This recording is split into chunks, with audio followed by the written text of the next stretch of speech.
ایک شخص اپنے بوڑھے والد کی بیماری پر دل کھول کر خرچ کر رہا تھا۔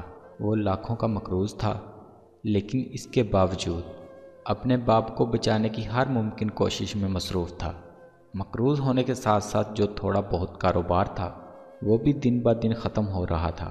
دکان سے روزانہ کی رقم اٹھا کر اپنے والد کی تیمارداری اور آنے والے مہمانوں پر خوشی سے خرچ کر دیتا تھا۔ ایک دن دکان پر جا کر اپنے بیٹے سے سارا دن کی رقم دینے کو کہا تو بیٹے کا صبر جواب دے گیا۔ وہ کہنے لگا، ہم پہلے ہی لاکھوں کے مقروض ہیں اور آپ دن بھر کی سیل اٹھا کر لے جاتے ہیں۔ آپ تو چلے جاتے ہیں، لیکن آنے والے اپنی رقم مانگ کر ہمیں باتیں سناتے ہیں۔ دادا ابو صرف آپ کے والد نہیں ہیں، ان کے باقی بیٹے بھی تو ہیں، تو صرف آپ کیوں؟ اس شخص نے جواب دیا، تم اس وقت جس دکان پر بیٹھے ہو یہ تمہاری نہیں بلکہ میرے باپ کی ہے۔ رات کو گھر جا کر جس گھر میں نیند پوری کرتے ہو وہ بھی تمہارے باپ کا نہیں بلکہ میرے باپ کا ہے۔ یہ قرض تو کچھ بھی نہیں، اگر مجھے سب کچھ فروخت کرنا پڑ گیا تو کر دوں گا، یہاں تک کہ خود کو بھی بیچ دوں گا، بس کسی طرح میرے باپ کی زندگی بچ جائے۔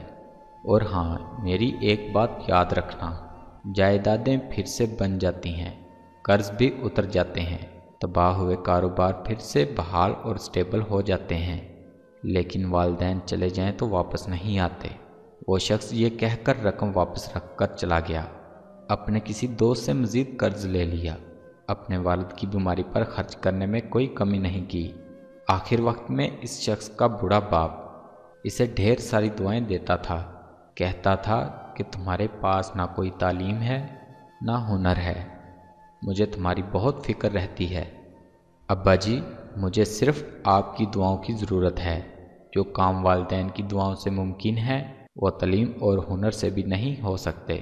کچھ عرصے بعد اس شخص کا بوڑھا والد وفات پا گیا۔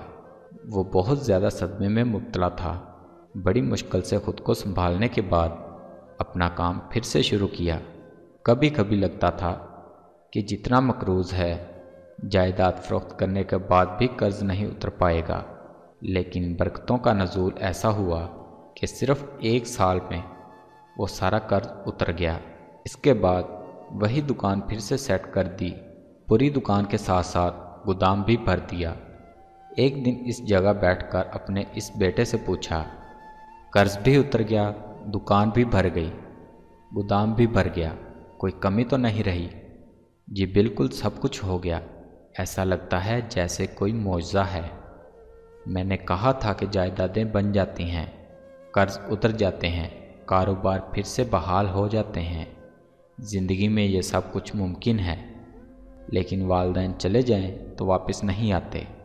دیکھو آج سب کچھ ہو گیا، یہ ان کی دعاؤں کا نتیجہ ہے، لیکن آج وہ نہیں ہے۔ وہ شخص نم آنکھوں سے یہ کہہ کر چلا گیا اور اس کا وہ بیٹا کئی گھنٹے بیٹھ کر روتا رہا۔